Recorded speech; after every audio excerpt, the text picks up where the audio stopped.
that still stayed in my head are the ones that were just super one of a kind. Like,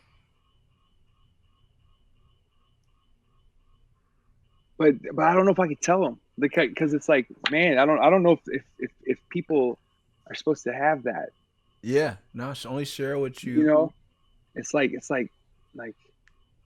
know what story I told today was what's Blueprint that? Asheville Assville. Oh, yep.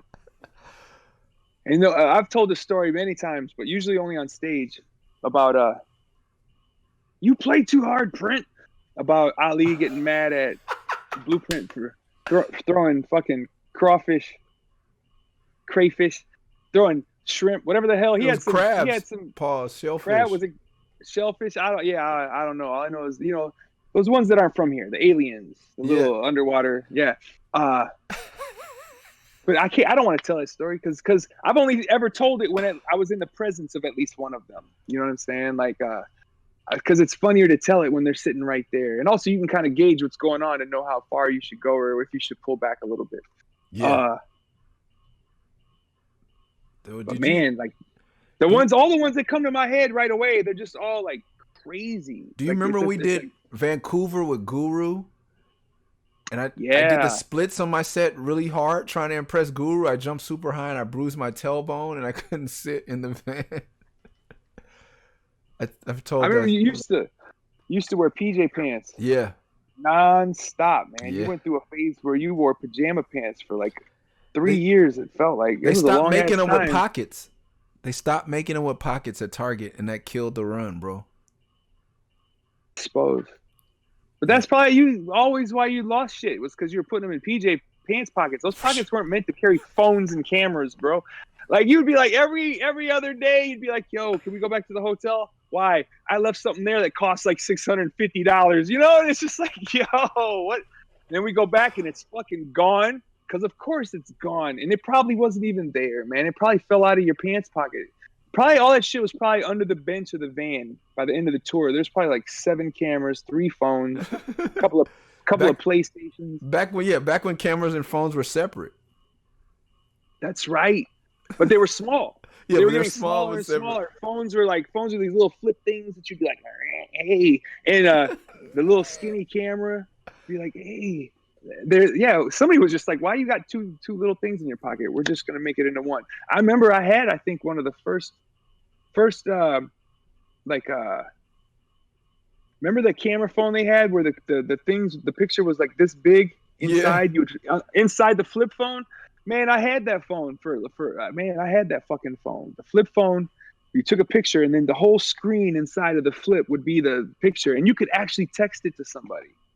And it only cost you like $5 to Five. text that.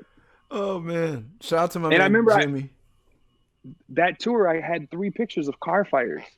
I had by the time I got to my third picture of a car fire, I had to go, why do I keep running into car fires on this tour? And then I had to go, am I setting cars on fire? What the fuck is going on here? Is there I remember thinking this, man. I saved them pictures. I put them on my laptop back then because I was like, I gotta save. So I still have 3 really super pixelated photos of Car fires? fucking car fires, bro. That Like should what be an the fuck? It was album like cover, bro. You gotta make that an atmosphere album cover. just 3 pixelated. You know what? I'll look into that. That's not the worst idea. It sounds like something Ant would shoot down though.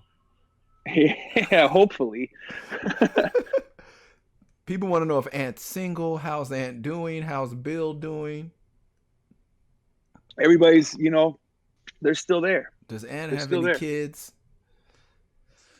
You gotta ask Ant those questions. Why Yeah, you, you gotta ask Ant those questions. do I look like Ant? Don't answer that. It's for the atmosphere fans, the female atmosphere, the hetero female atmosphere fans in here. They can never choose who's hotter. I ask that question daily, and no one will answer. Just want you to know that you guys are competing for sex symbol. Back when he didn't go on the road, you had it on lock, but now you got to compete for the sexiest man in atmosphere award. I always thought it was a given. It's Anthony. He's got style. He's got grace. Yeah, He he does. He does. He always has. He always did. Day one. You know. Well, day since I met him. And he looks better now than ever. Like I'm saying, dude's inspiring me to like, you know, ride my bike and shit. So go Is figure. he riding a bike now? Man, gotta ask him. Gotta ask him. I'm not answering no questions about Ant. Yeah, somebody just said He's a man of mystery for a reason. Okay, he's not on social media for a reason, and he declines most interviews for a reason, and that reason is because he's smarter than me. He knows better. So yeah, but he so did do an interview. We do have an interview coming with the company, man, and Ant said he was gonna get on, which was amazing, but not show his face. And then, ladies, he showed his face. He showed it. So we have a Zoom interview coming with Ant, which is crazy. I seen it. He showed it. Like a 20-inch Zenith. Oof. 20 inch is not that big of a Zenith, Raekwon. I seen it like a 20-inch Zenith. Believe it. Riding down the street on the back of a behemoth. Made me feel squeamish. Oh, so man. I pulled out my... Oh, who's your favorite Wu-Tang member? Ghostface. Well, yes. You know... Okay, okay, you can tell really a real like Tang Clan fan. I really like Raekwon. I really like Ghostface. But if we're talking about the whole everything, it's Method Man. And it took me a while to realize that. But the thing is this, man. I could just see Method Man. I could just see a picture of Method Man, or a quick him saying something in an interview or something, and be like, yeah, that dude's pretty dope. Like I could. He didn't even have to rap for me to be like, that dude is like, he's a star. You know what I'm saying? Like he's a star. No matter what it is, he's a star. When he was showing up in movies and playing vampires and shit, I was like, yo, this dude he's a star. So he might be my favorite member of Wu-Tang, but my favorite rapper is Ghostface. He's my favorite rapper. He's a star, bro. And what I love about Meth is that, I know you probably met him a couple times. When he comes into a room, it doesn't matter. Like, I've been in the hood with him. Like, he used to come to my local record store. It didn't matter how many Crips or whatever's in there. He went and looked everyone in the eye and shook their hand. Like, what's up? What's up? What's up? What's up? What's up? And I don't know if that's a safety thing or a superstar thing. Like, he spreads his energy all over the room. And he's a big, tall dude, but not lanky. You know, and he's just like, well, you're a tall dude too, but, you know, you motherfuckers up there. But I like that about him. He's a star of a human as well. You know what I mean? Sure. Yeah. Yep. He's all around. Star quality. But also, I really like RZA. You know, when I see RZA talk or when I see RZA doing some old shit, I'm always like, man, that dude is dope. You know what I'm saying? Like, and same with Old Dirty.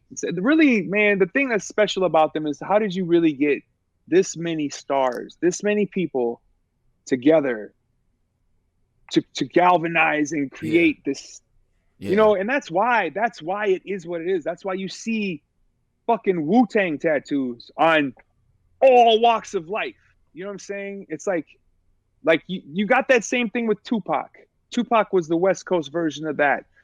Bob Marley is the reggae version of that. Wu-Tang is that. They are also that. You know what I'm saying? It's like that, the imprint that thing made is it's unmatchable by most things in hip hop. You know what I'm saying? And it's like you could argue that there's rappers better. You know what I'm saying? That's not what we're talking about though. We're talking about this much star power, star quality in a one cell.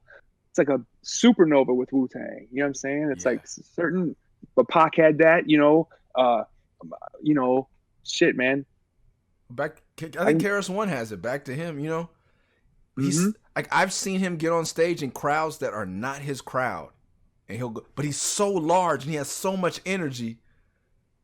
It's like, yeah, man, he can tell you anything and you believe it. Like, yeah, it's a stampede. It's a stampede of your sensories. You know what I'm saying? Yes.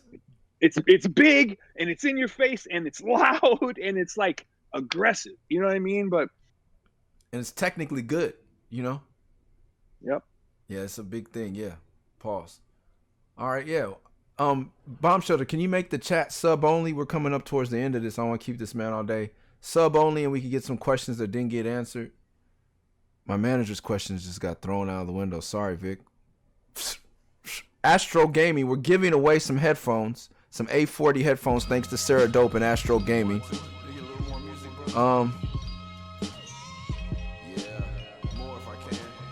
I seen a question. Somebody asked, would you consider Living Legends an underground version of Wu-Tang Clan? Fuck no. I don't blaspheme. Sorry, it wasn't my question. I don't, but only because it's a different thing. Living Legends is a whole different thing. They have something else that's all theirs. That is, I would almost say there was almost like a working classness to the. They had a work ethic that was like, it had nothing to do with cameras and lights and fame. It had everything to do with like one-on-one and, you know, putting music in your hand. And that was a different kind of thing. Like, I think that also was heavily influential, especially like you said on the underground, how the question framed it on the underground. That was very impactful across the country as well as the world. And I don't know if they always get the credit for it, because there's a lot of groups that were trying to do something like that. But the thing is, everybody knew who the Living Legends were. So regardless of the fact that you had groups all over the world that were also doing it, not everybody knew who those groups were. Everybody knew who the Living Legends were. And so their, no pun intended, legend, the way it traveled, that was heavily influential. That was really big for the rest of us, if that makes any sense. That was inspirational. And you got your own personal feelings, you know, I know that, but I'm talking about something that was there before you and me even met. You know what I'm saying? Like, this was something that me and Mikey recognized before we got to ever meet any of you guys. Was like, yo, what these guys do, and we'd never really met you or seen you, so it was the legend of what you do. But what we hear about what they were doing was like, yo, that's what the fuck we gotta do. You know what I'm saying? It's like, and that was huge, and that was huge for a lot of people. So that should, I can't even. Next question. That goes into what I do here often is story time. The first night I met you, and the first night I met Mikey, and somebody asked for an idea story. I don't know if you feel comfortable about that, but with that, but my first time meeting Mikey, I didn't remember it, but apparently he had come up to me and go, "Hey, Murs," and I was like, "Yeah," and he's like, "I was 15 too," and I was like, "Okay," and I just like did a dick move. But then I met you on the stairs at First Ave, and you gave me the Overcast tape, and I think I gave you For Real or whatever I was selling. And I had heard about you from Anacron because he was living in Chicago. Okay, yep. And we got tapes, and I always tell people every time, like, we were opening for Hyro, and I was always in the streets, like you said, hand in handing, and there'd always be some local MC like, "Yo, take my shit." I'm like, "Cool," and I get on that stage and say their name, and no one knew who their crew was. But if you were to do that in the Bay, like, I don't care if it's a Outcast show, Busta Rhymes show, if you got me said Mystic Journeyman or Living Legends, everybody would give it up because we were of the people. And so I got on stage, I got your tape, and I was like, "Yo, shout out to Atmosphere, Rhyme Sayers," and motherfuckers were like, "Yeah," and I was like, "These are the guys, these are us," you know what I mean? Like, and when we got in the fucking RV, I mean, everybody listened to fucking I own the Camaro and the mobile home. So and everybody in the van was like, "Yo, we're throwing demos out of the fucking window all tour, you know?" Floaters. Yeah, floaters. And we're like, these guys, they fucking get it, man. And but yeah, that's my Mikey story. Do you remember the first Felt conversation we ever had? Like, wanting to do the first Felt record? Oof, hold up. It had to have somewhere been, because we did a song called My Alien Girlfriend. Yes. And that was the very first time we had made a song together. And that was with PNS from the Mole Man out of Chicago again. And somewhere it had to have been after that song. Because I can't imagine that we were like, "Yo, let's be Felt," and then suddenly like, "Yo, there's an opportunity to make a song, blah, blah, blah. We're here, let's do it." I think we probably made the song first, and then from there talked about doing it. And when we talked about doing it, man, I almost feel like we didn't have a name for it yet. We didn't know yet that we were going to call it Felt. I think we were just talking about doing it. I needed to get away from that's what I remember that call. And was like, "Yo, what's good? And you were like the only dude ever back then that would be like, are you okay? Is everything okay? Like you were on that shit early. You know, everybody does that now. We check in on each other, and it's very common. It's not like it used to be, but you were one of the first people I knew who had made that evolution to being like, hey, are you okay? You know, and so I wasn't okay. I was like, yo, I gotta go somewhere. I gotta do something. I'm losing it. And I was basically reacting to not understanding tour to home to tour to home. You know what I'm saying? I wasn't I wasn't making the transition well, man. And it was really, really bad for me. So I was like, I gotta travel. I gotta go somewhere. You were like, come out here.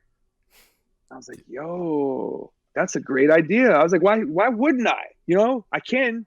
You know what I'm saying? And so yeah, we scheduled it. We talked to Grouch because we needed an excuse to just come out there. So it was like, let's come out here and let's make some music. Let's make some shit. I'm like, okay, yeah. And I'm sure I'm paraphrasing this. This is not verbatim or how the words were, but this is just my like weird, mystical memory. It's really romanticized, but it was basically like Murs checked in on me. I was like, yo, what's up? He's like, come out here. I'm like, all right, if I'm gonna come out there, I gotta be productive too. I can't just sit on my ass. Well, let's make a record then. And I think we did it in like a week. Yeah. I don't even think we gave ourselves 10 days. I think that was short. I think it was like a week. And I remember, go ahead. No, somebody said, how did you come up with the name? But go ahead, since it's all in the same line of thought. I remember one of the main things that I remember about that, aside from, you know, food, like every day we'd wake up, we would write at your crib. We'd walk up to the store that was up the street. Yeah. And then we'd go back to your crib and write, and we'd write all day, and then we'd go to Grouch's at night and record, and then we'd go back to your place and fall back asleep again and do it all over again. And I remember in my walk, I still was a cigarette addict at the time. Same. So I would take a walk sometimes smoking. And I remember there was a dude that I saw like once or twice out there just on that walk to the store. And I don't think it was more than like a 2 or 3 block walk, right? Yeah. But like once or twice I saw this dude. And then on the third time he came up to me and was like, are you Slug? And I was just like, are you serious? Like 01? I'm like, 2000? This was like 01, dude. Pre-Instagram. And I remember, and he was like way before Instagram, way before even my face was plastered on the internet. I was just like, and he was like, Murs lives around here, huh? And I remember I told you, and I remember just being like, maybe, you know what I'm saying? I was like, I'm not trying to be like, yeah, man, he lives around the corner, you know, third house from the end or whatever. You know what I mean? I was just kind of like, maybe. You're just like, man, I'm just a fan or whatever. And I was like, all right, word, peace, you know, keep it going. And I remember I was probably hungover, half asleep. You ain't got coffee at the crib, so I was getting coffee at the convenience That's what it store, was, you know yeah. Because I didn't know shit about coffee. I was drinking coffee out the public coffee thing, you know. You go up there 59 cents for a large cup of coffee type shit. But yeah, man, that and the other thing that I really remember is look at that Christmas. Like oh my God. We were driving with Grouch and somebody had a lot of Christmas lights up in their yard, like too many, like somebody was really, really feeling Christmas this year. Right. And so they had all the decorations and Grouch just was like, look at that Christmas. And it was like so aggressive. He like came, I had the Cadillac, he was in the back seat, he jumped up and guys, look at that Christmas. Yeah. Oh man, that was so good. And he doesn't even smoke weed. I don't know. Did you get him high? No, hell no. But I think it was just like that Christmas was like, look at that shit. Like that was a lot of Christmas. You know what I mean? Like, so he was right. Like he was right. It just was like aggressive. And I remember it scared me a little bit. Like I was like, yeah, he came out of the back seat. I can still see it. Man. And the other thing too, Grouch said something to me at the end of that session. He was like, and I don't think you were there, man. I think he turned and said it to me. He was just like, hey man, you guys, this is really good that you guys did this. You guys did a really good thing here, you know. And it was like so like this again, that I was just kind of like, wow, like thanks, man. Like what a nice way to, you know, like what the actual words are just the words, but I could just tell what he was really saying. And I was just like, dude, like, because I didn't know it was going to be all that. I didn't know that I was going to come out there and have that experience. You know what I'm saying? I didn't know we would end up with a project that, you know, I mean, it's almost 20 years later. Yeah, still talking I about didn't know this any shit. of that. Especially, I was watching you Legends, and you guys were just doing all kinds of fuckery, making all kinds of weird records with each other. It was just like the group had 15 groups inside of it, you know? So I just thought Slug and Murs, you know? But then we named it Felt, which brings us to the question somebody asked, why did you choose to name it Felt? I'm going to let you take that one because I'm talking too much. I don't remember. You named it. I think I came with Now, the tribute part.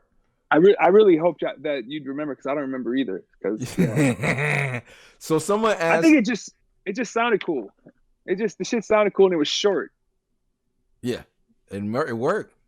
Did the idea of 20 questions come from y'all or people asking you a group of questions? I think that might have been a Murs concept. Did it have something to do with It had to be my concept because it didn't make the album for sure. It was called 20 Answers. Well, Ant wanted us to rap over that beat because that beat was in sixes instead of like the beat's chopped different. It's not a regular 4/4. You know what I mean? Like, yeah, I think that beat was six. The change up was every 6 bars, so you would do, and that's why they were all one quick little stories almost. Like it was like we were doing quick little answers. And maybe that's really what came up with it. Maybe we heard the beat and we're like, what can we write to this? And one of us realized, okay, if we do it and keep these short things, and then and 50 Cent had that joint 20 questions. Yeah. And so I think that there's probably a little bit of an influence of that for some reason. Yeah, he was 21. He was 21 questions. Okay. And then I'll tell you the reason it didn't make the album, I think, was because of I don't know why. Because I think we all liked it. Yeah, we could have done without I Shot a Warhol. Bro. Wait, how you just said it out loud? You said the title out loud. I thought we agreed to never speak that from our I'm sorry. Human tongue. Like, what are you doing, bro? I'm sorry. Hey, so question, what's the I Shot a Warhol on this record? Because everyone kind of has. Everyone has, yeah. They're like, oh, hey, here, there's some art. I think it's Crimson Skies. Yeah, for sure. For fucking sure. Yeah. Just get straight to it. Yeah. I think that's the I Shot a Warhol, but I really like Crimson Skies because somehow the way it worked. Our Warhol muscles are strong now. Hey, man, we've been exercising that shit. And shooting Warhols. Blueprint said, not Blueprint said, but Blueprint said this. Jay Bird texted me to say, nobody's undefeated in the streets. That's right. But that was were you with us on that? That was on Seven's Travels. Yeah. No, that was on that was on God Loves Ugly. In Cincinnati. Yeah. Yeah, it was Brad's dude. Yeah, Brad was telling the sound man, and the sound man was fucking with us. He was fucking up, and Print was ready to. Hey, am I allowed to tell this story? Bird said that. Okay, see, I got to back up. Again, that's not my story to tell. If Print was here, I could tell it because then I could gauge. But he had the greatest quote of all time. Nobody. Someone was telling Blueprint about how this guy could have beat his ass and done blah blah blah with his UFC training. I don't give a fuck. Nobody's undefeated in the streets. One of the great. There's so many Blueprint stories, bro. He reminds me a lot of Shepard Albertson, but they're just two different people. But he got up on a chair in the backstage at Tempe. Someone posted a flyer for that show, and homie DJ Foundation and his homies, I met them later, the Blunt Club homies, were back there acting like it was their backstage, drinking our shit. And he's like, Murs, you know these dudes? Dibs, you know these dudes? And so he stood up on a chair. Who taught you this? You don't just come backstage. Who taught you this? Who taught you this? He was so frustrated. Oh my God. Like, how do I not say that to my children? Who taught you this? Like Print was talking to them like they were his grandkids. Yeah, he sunned them. Listen, man, Blueprint is a star. Like the star quality within that guy, the way, like, just even because when you talk about these stories and they come back, I remember the vibe. I remember just how beautiful it was that this dude was just like, nobody's undefeated in the streets. And it was just it was real, but it was big. It was bigger than Big, real. It was, big. you know what I'm saying? It's like, He's a bright star. You know what I'm when saying? that was my That's highlight of that tour. Like, you did some of my favorite songs on that tour, and I got to be your hype man. But Print doing boombox every night. Bird's DJ set was dope. Dibs had some dope. We all had. It was a dope tour. God Loves Ugly was a dope tour. But the highlight of that tour, like musically, was Print doing boombox live. Yeah. I got a pen. I played it for my kids the other day, and I was like, "You got it. You had to be there." Like, that's like, it's good stuff. But when he does it live, I had a Panasonic. Pseudo just said Blueprints podcast is super legit too, and you're right, man. Like that his podcast. If you're an up and coming artist, you should be listening to Super Duty Tough Work. It has all the answers to any artist question you'll ever ask me or this guy. And from Illogic and Blueprint, they will tell you the fucking truth and how to get it done. Yeah, man. They tell no lies. What else we got, man? We got to get you out of here. So, what we got a good question for any of the mercenaries? Oh, we got to give away this shit. I'll do that once you go home. We'll do the giveaway. Why? What time do I go home? I gotta whatever. You did your time. Okay, I appreciate that. Shout out special. MF Doom story.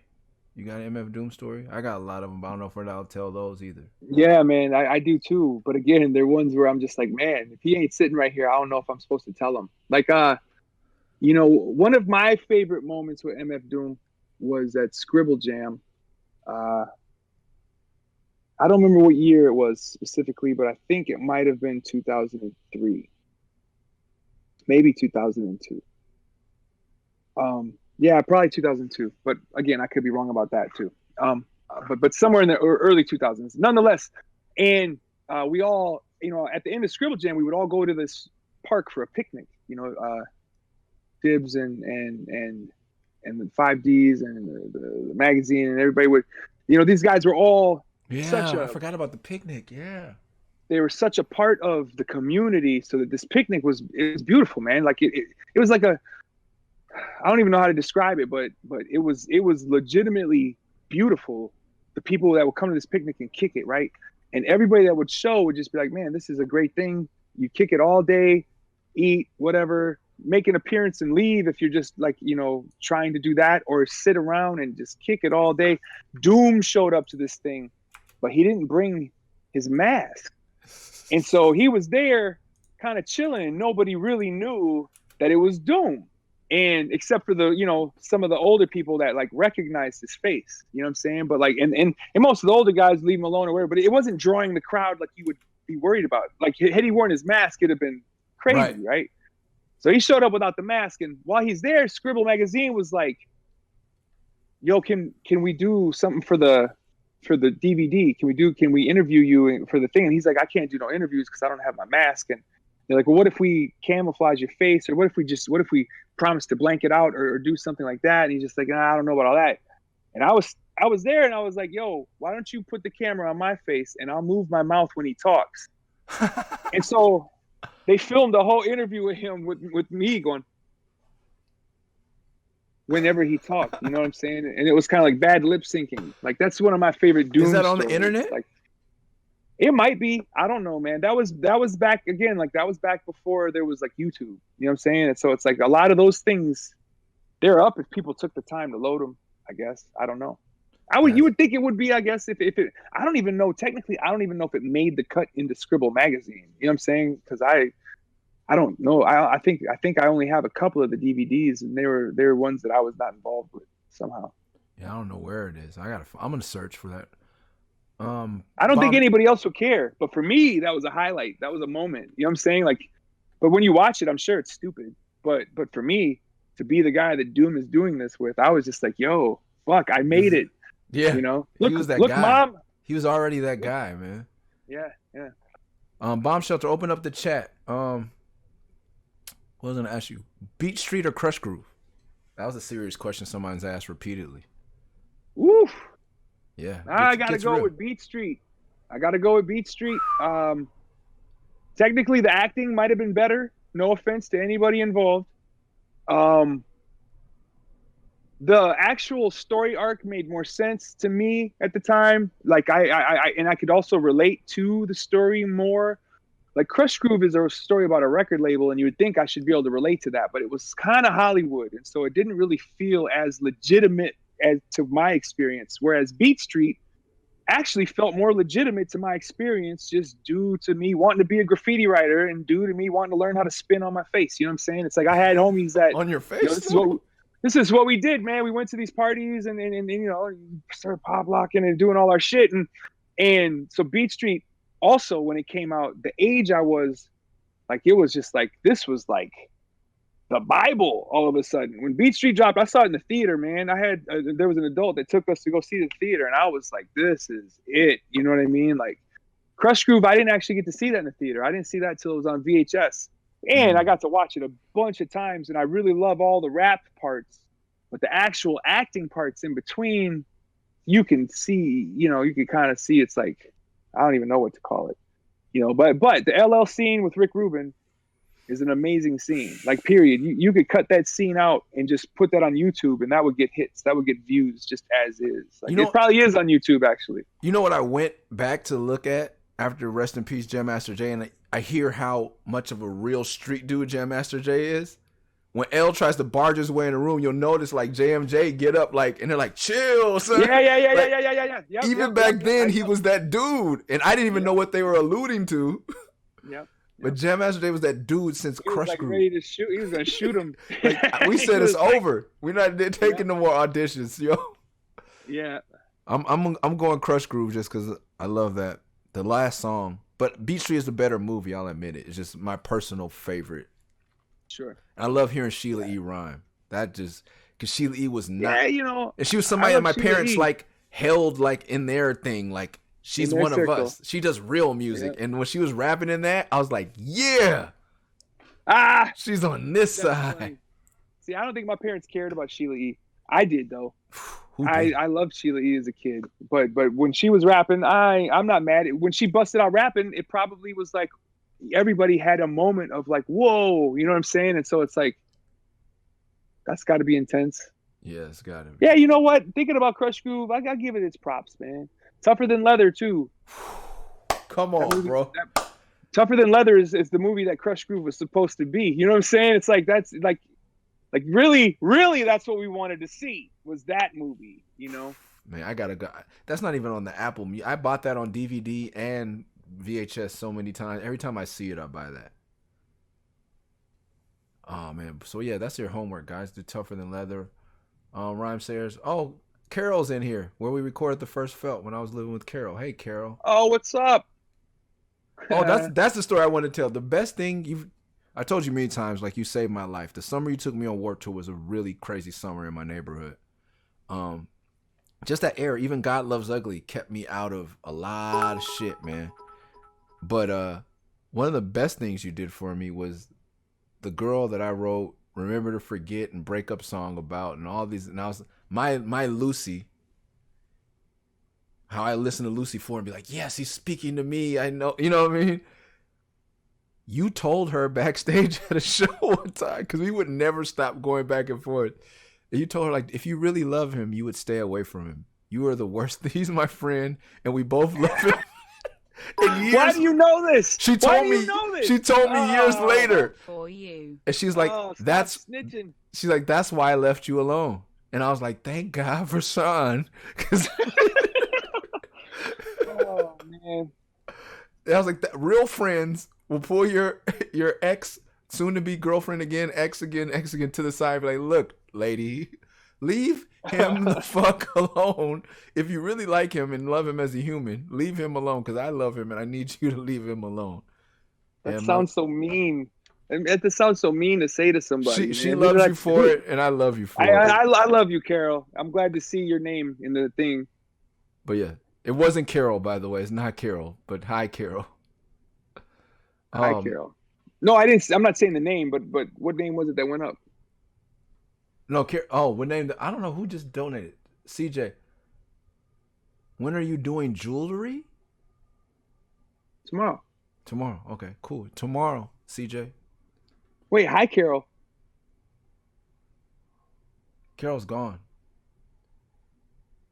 All right. I can't tell. Any more questions? We're gonna get this man out of here. He's giving us enough time today.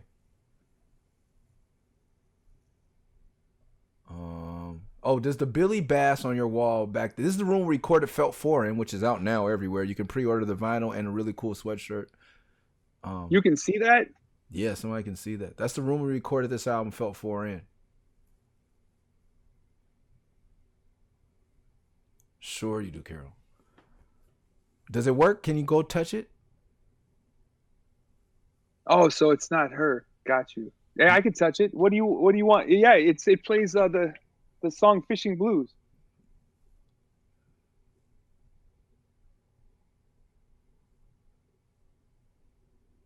We can't hear it, but it exists. You see, it's moving. Did you?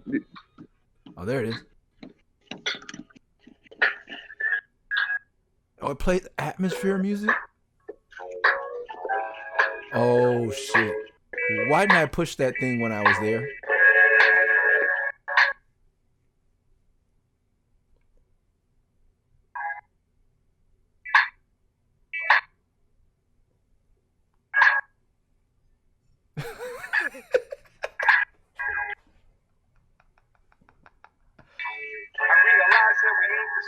You might appreciate it if I try to explain why I'm sitting in the middle of a lake and gotta find a fish to come and nibble on the bait.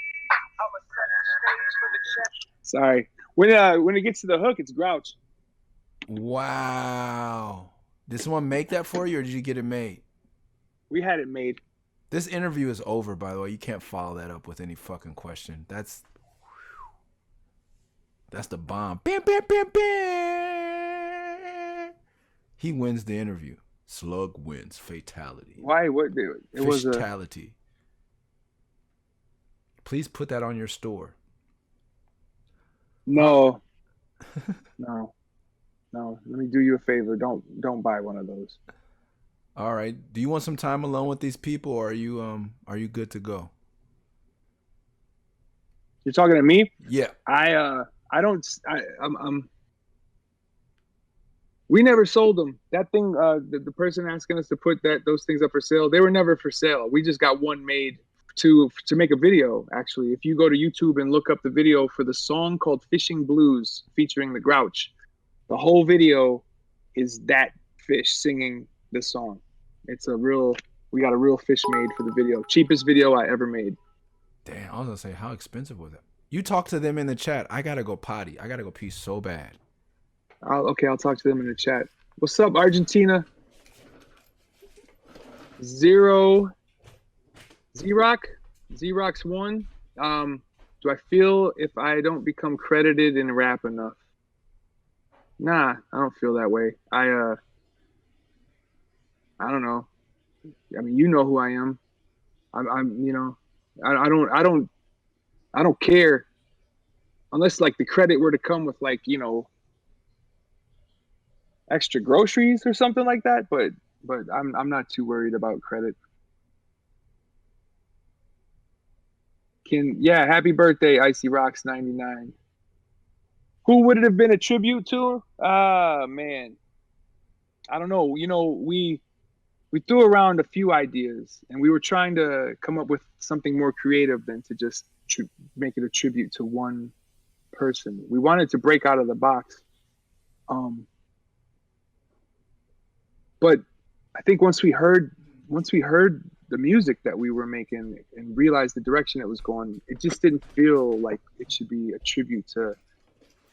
We went with the Felt For You because that felt kind of 80s, late 80s, early 90s, and that's kind of what the music kind of felt like 80s music. You know what I'm saying? 80s R&B, specifically Minneapolis 80s sounds were inside of a lot of this music.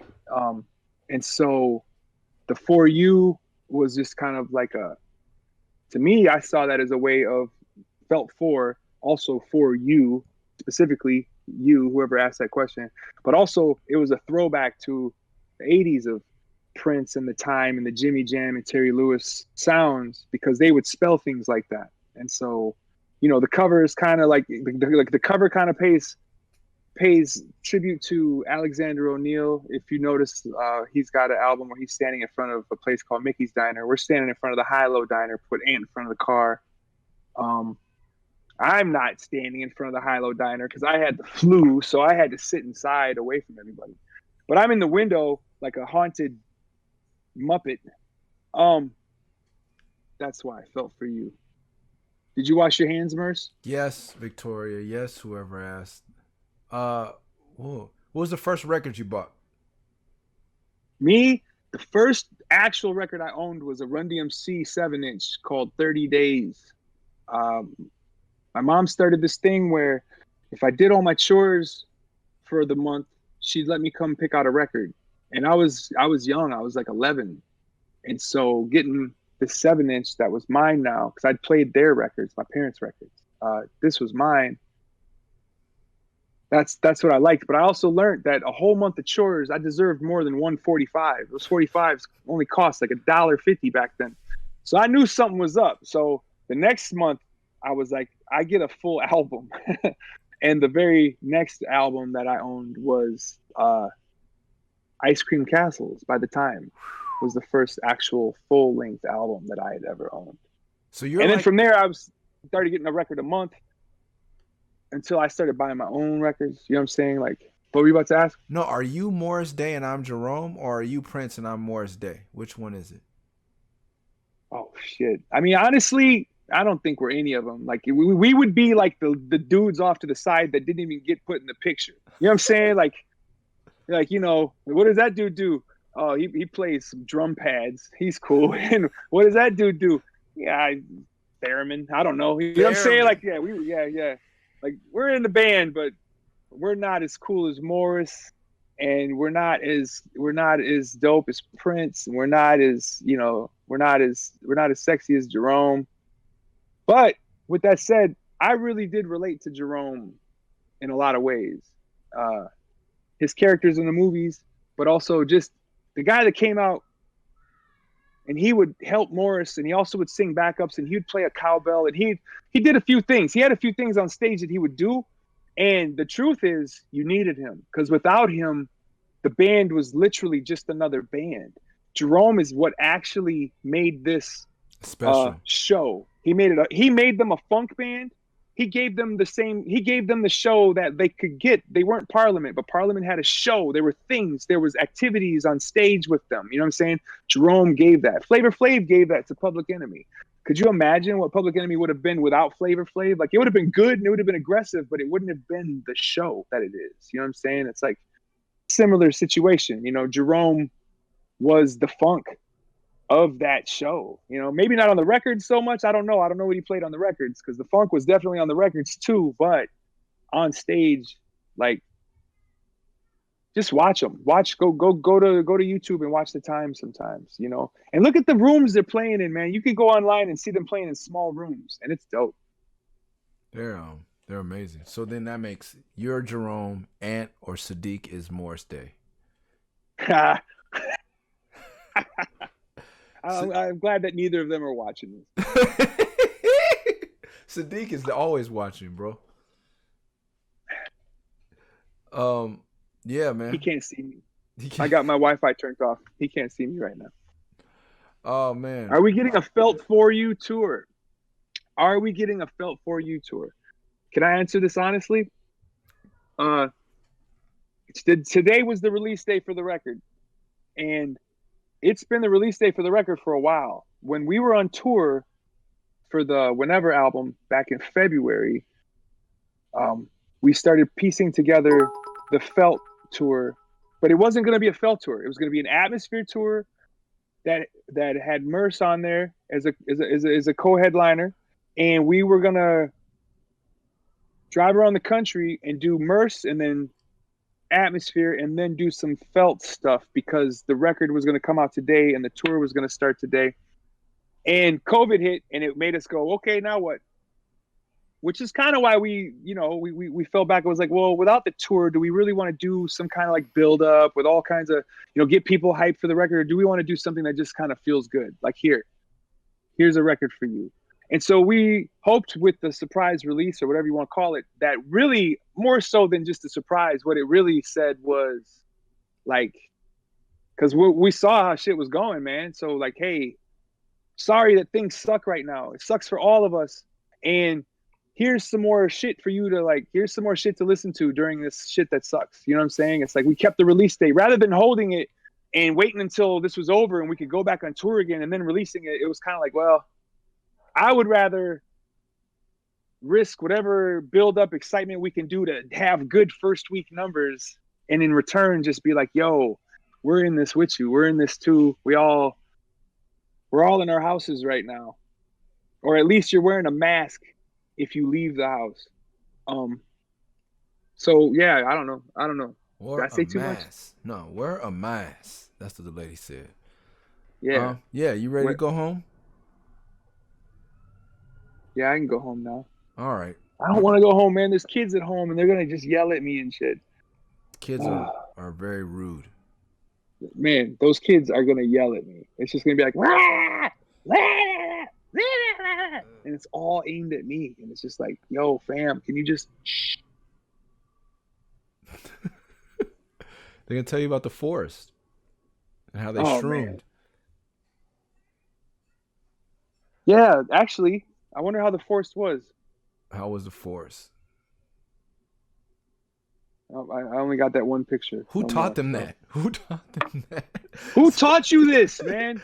Who taught you this? How do you want to tell them how old your kids are? They're kids, man. I got one that's old like y'all, and then I got 3 that are young like y'all. All right. Are we gonna have any music videos for Felt 4? The questions are gonna keep coming. You're just gonna have to hang up, bro. Are any of you music directors?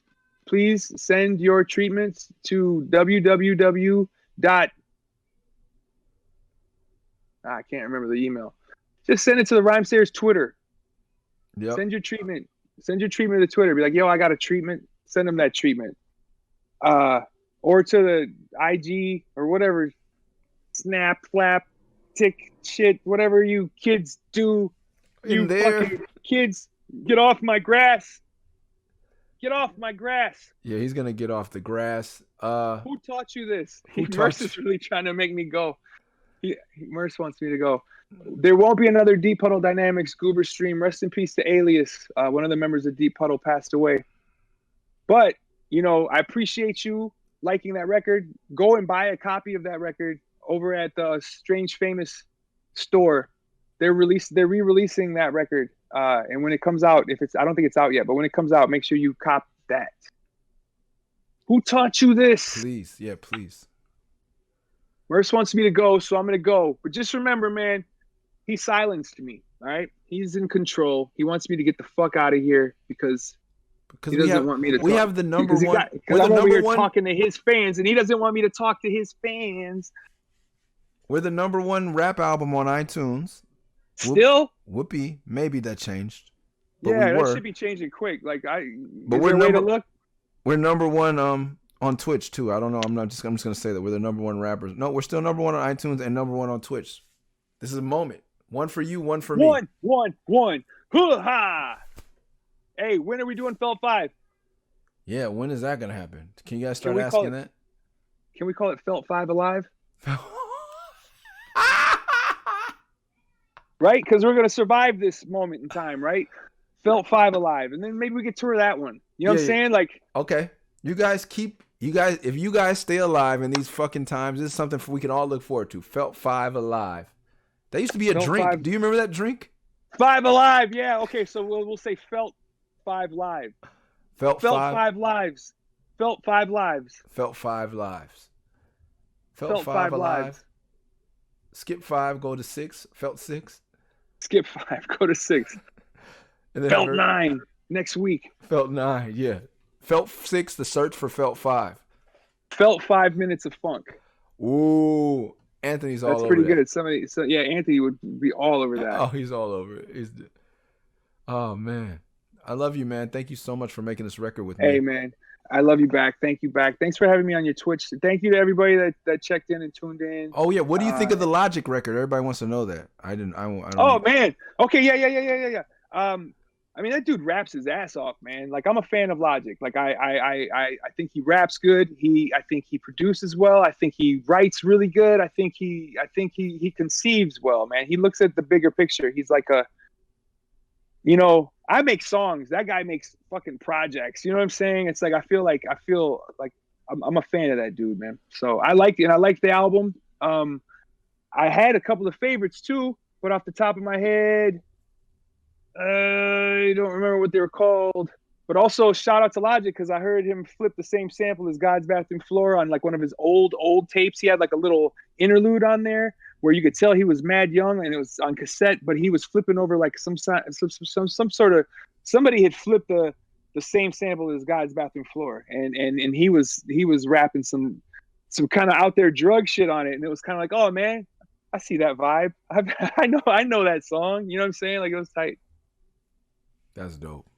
Shout out to Logic, the king of Twitch, and shout out to Ari the Rugged Man too, by the way. And shout out to JB, and yeah, JB. Shout out to you in the comments. I know you rap.